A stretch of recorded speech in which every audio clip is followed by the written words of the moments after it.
আসসালামু আলাইকুম রহমতুল্লাহ। প্রিয় দর্শক, আপনারা জানেন গত কয়েকদিন থেকে ঢাকা দক্ষিণ সিটি কর্পোরেশনের নির্বাচনের জন্য জামাত, এনসিপি এবং সোশ্যাল মিডিয়ায় এই বিষয়টা অনেক সরব এবং অনেক কথাবার্তা হচ্ছে, আলোচনা হচ্ছে।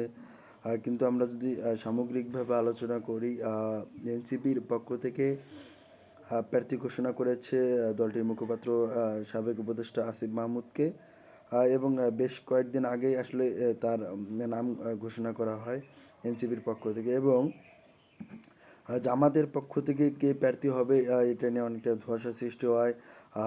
সোশ্যাল মিডিয়ার অনেকে বলে যে সাদিক কায়েমের নাম ঘোষণা করা হবে।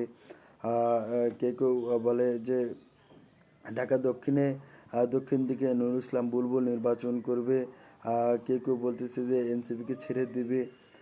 এই যে একটি সামগ্রিক একটি ধোঁয়াশা সৃষ্টি হয়েছে, এবং আমরা দেখেছি যে গতকালকে এই ধোঁয়াশাটার কিছুটা ছোড়া হয়েছে আনুমানিক দুপুর 11টা-12টার দিকে ঢাকা মহানগরী দক্ষিণের দায়িত্বশীল বৈঠকে আমরা দেখেছি যে সাদিক কায়েম উপস্থিত ছিল। এবং বেশ কিছু পত্রিকার বরাতে নিউজও হয়েছিল যে ঢাকা দক্ষিণ সিটি কর্পোরেশনের জন্য সাদিক কায়েমের নাম ঘোষণা করা হয়েছে। কিন্তু আমরা তার কিছুক্ষণ পরে দেখলাম যে ইসলামী ছাত্র শিবিরের পক্ষ থেকে দলটির কেন্দ্রীয় প্রচার সম্পাদক এস এম ফরহাদ বিবৃতি দিয়েছে যে ইসলামী ছাত্র শিবিরের দায়িত্বে থাকাকালীন কেউ আসলে কোনো দলের প্রার্থী হতে পারবে না এবং নির্বাচনে অংশগ্রহণ করতে পারবে না। এই এই তখন থেকে আবার আসলে যারা এনসিপির সমর্থিত সোশ্যাল মিডিয়া অ্যাক্টিভিস্ট, তারা আসলে আরেকটা ভিন্ন ন্যারেটিভ এস্টাবলিশ করছে যে সাদিক কায়েম এবং এস এম ফরহাদের দ্বন্দ্ব লেগেছে এবং সাদিক কায়েম প্রার্থী হতে পারবে না। তো দর্শক, আমি আপনাদের সিম্পলি একটু উদাহরণ দিয়ে বুঝিয়ে দেই যে এখানে বিষয়টা কী এবং কী হতে পারে। আমার যে প্রেডিকশন, আমার যে বিশ্লেষণ, সেটা আপনাদের সামনে আমি উপস্থাপন করতেছি।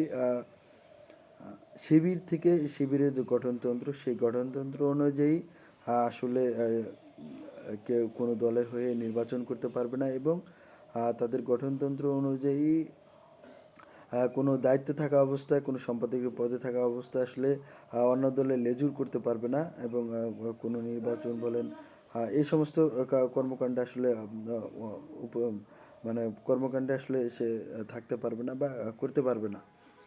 তো এখন যদি তাহলে আমরা যদি দেখি ঢাকা বিশ্ববিদ্যালয় কেন্দ্রীয় সংসদ ডাকসুর ভিপি হচ্ছে সাদিক কায়েম এবং ইসলামী ছাত্র শিবিরের আন্তর্জাতিক সম্পাদক হচ্ছে সাদিক কায়েম। এখন শিবিরের গঠনতন্ত্র অনুযায়ী কি ডাকসুর ভিপি ঢাকা দক্ষিণ সিটি কর্পোরেশনের মেয়র পদে দাঁড়াতে পারবে জামাতের পক্ষ থেকে?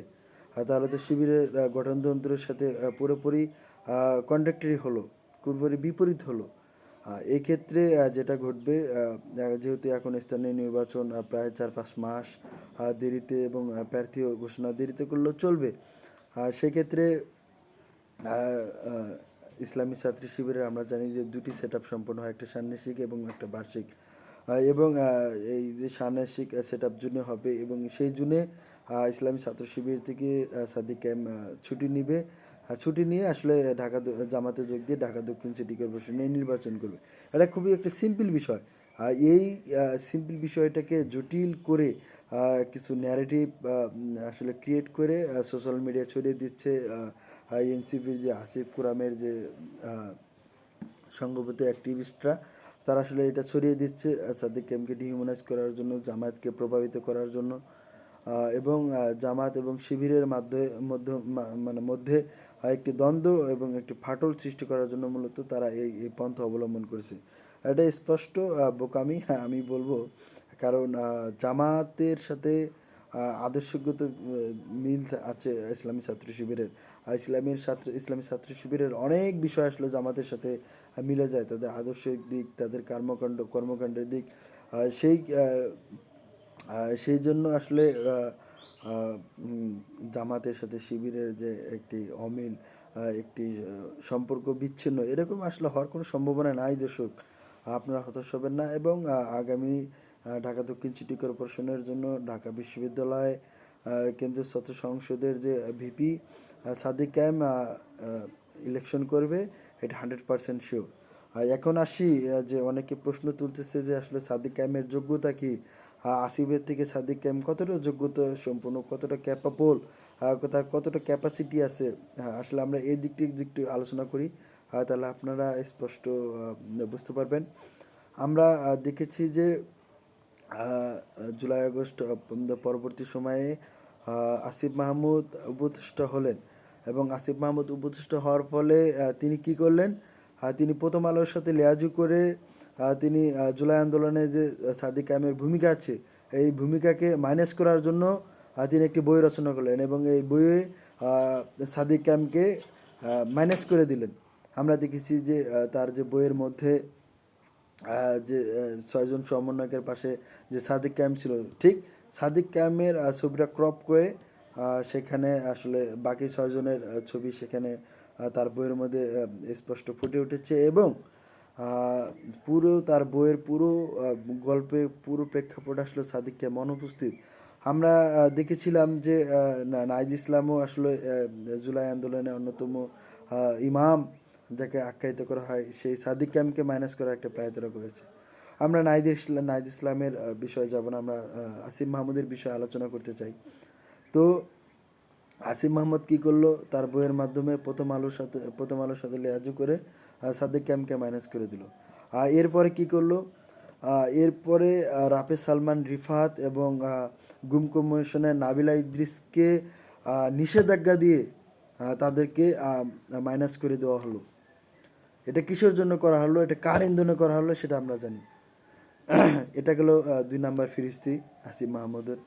এরপরে আসি, যত টেন্ডার হতো, যত বাজেট হতো, আমরা জানি যে এলজিআরডি উপদেষ্টা ছিল আসিফ মাহমুদ। তিনি কি করেছেন, তিনি সমস্ত টেন্ডার সমস্ত বাজেট তার এলাকায় কুমিল্লায় আসলে নিয়ে গিয়েছেন। এখন কথা হচ্ছে যে একটি উপদেষ্টা তিনি কি শুধুমাত্র নির্দিষ্ট কোনো তার নিজের আসনে বাজেট নিয়ে যে এককভাবে করতে পারেন, নাকি তিনি সামগ্রিকভাবে সকল সকল জেলায় উপজেলায় আসলে এই বাজেটটা ডিস্ট্রিবিউট করতে পারেন। এটা গেলো একটি দিক, তিনি আসলে তার আসনে উন্নত করেছে, এবং তার যে পিএস, তার পিএসের বিরুদ্ধে নানা রকম ব্যাপক দুর্নীতির অভিযোগ ছিল, কিন্তু সেটা আমরা জানি না কোন কারণে কী কারণে আসলে সেই দুর্নীতির অভিযোগগুলো দুদক একেবারে ধোঁয়াশা করে মুছে দিল। এটা নিয়ে অনেক বিতর্ক আছে। আমরা যদি আরেকটু দেখি যে আসিফ মাহমুদ জুলাইকে নিয়ে কী করেছে, তার অনেক কিছু করার ছিল। জুলাই ফান্ড করার কথা ছিল, এবং জুলাই যারা যোদ্ধা ছিল, আহত ছিল, তাদেরকে চিকিৎসার জন্য যথেষ্ট তিনি আসলে যথেষ্ট তার দায় আছে, তিনি আসলে চিকিৎসা বহন করার জন্য বা চিকিৎসা তদারকি করার জন্য তার যথেষ্ট ক্যাপাসিটি ছিল, কিন্তু তিনি সেখানে ব্যর্থ। তিনি পুরোপুরিভাবে শহীদ পরিবারের বা শহীদদের যে পুরোপুরি তালিকা সেটা করতে ব্যর্থ হয়েছে। শহীদদের প্রতি যে অনুদান, সে প্রণোদনা, সেটা তিনি দিতে ব্যর্থ হয়েছে। তিনি কালেকটিভভাবে আসলে তার যে 2 বছর তিনি যা 16-17 মাস উপদেষ্টা ছিলেন, তার উপদেষ্টায় তিনি আসলে কি দেখিয়েছেন, আসলে আমরা এটা দেখতে চাই। তিনি কালেকটিভভাবে তার সমস্ত কর্মকাণ্ডে তিনি আসলে ব্যর্থতার পরিচয় দিয়েছেন। তিনি কি করেছেন, তিনি নিজের পকেট ভারী করেছেন। একটি সিম্পল উদাহরণ দেই, 5 আগস্ট পূর্ববর্তী সময়ে আসিফ মাহমুদ শুধুমাত্র টিউশনি করে চলতো, তার চলন ফেরন কীরকম ছিল, এবং 5 আগস্ট পরবর্তী সময়ে তিনি কি হয়ে গেলেন যে কোটি টাকা দিয়ে তিনি শোডাউন করেন ঢাকার মতো জায়গায়, তিনি কুমিল্লায় শোডাউন করেন, তিনি দলের ফান্ডিং রেজ করেন। এটা আসলে কিসের টাকা, এগুলা আসলে কালেকটিভ যে তদন্তের বিষয়, সেটা দুর্নীতি দমন কমিশন তাকে দায়মুক্তি দিয়েছে। আমরা আসলে এখন তার যে দুর্নীতি অভিযোগ উঠেছিল সে বিষয়ে আসলে আর বলতে পারতেছি না। কিন্তু যে সমস্ত খাত থেকে, যে সমস্ত ব্যক্তি থেকে টেন্ডারের নামে বিভিন্ন খাতের নামে দুর্নীতি করা হয়েছে, সেটা আসিফ মাহমুদ যদি ঢাকা দক্ষিণ সিটি কর্পোরেশন নির্বাচনে দাঁড়ায়, সেটা আসলে বের হয়ে আসবে। এখন আসি আমি ডাকসু বিবি সাদিক কায়েম আসলে কতটুকু কী করতে পেরেছে সে বিষয়ে। আমরা দেখেছি ঢাকা বিশ্ববিদ্যালয়ে কেন্দ্রীয় ছাত্র সংসদ নির্বাচনের পরে সাদিক কায়েমের বিরুদ্ধে একটি পয়সার দুর্নীতির অভিযোগ আসলে ওঠেনি। সাদিক কায়েম ঢাকা বিশ্ববিদ্যালয়ের ইতিহাসে, ডাকসুর ইতিহাসে সর্বোচ্চ কাজ করেছে। আমরা দেখেছি 65 বছর ধরে একটি মসজিদ, ঢাকা বিশ্ববিদ্যালয় কেন্দ্রীয় মসজিদ, সেখানে সংস্কারের অভাবে পরিত্যক্ত অবস্থায় নাজেহাল অবস্থায় ছিল, সেটা সংস্কার করেছে। আমরা দেখেছি ঢাকা মেডিকেল সেন্টার যাকে নাপা সেন্টার হিসেবে আখ্যায়িত করা হয়, সেই নাপা সেন্টারকে আধুনিক ঢাকা মেডিকেল সেন্টার হিসেবে প্রতিষ্ঠিত করেছে। আমরা দেখেছি বিভিন্ন হলে, রিডিং রুমে এসি স্থাপন থেকে শুরু করে পানির ফিল্টার, খাদ্যের মান এবং প্রত্যেকটি সম্পাদক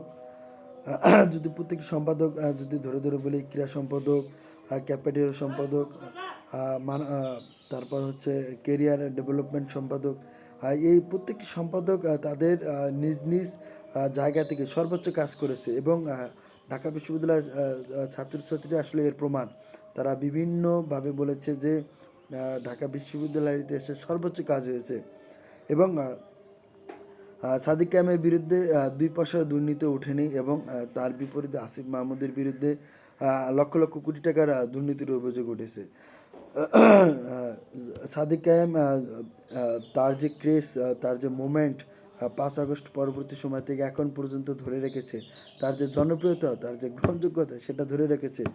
বিপরীতে আসিফ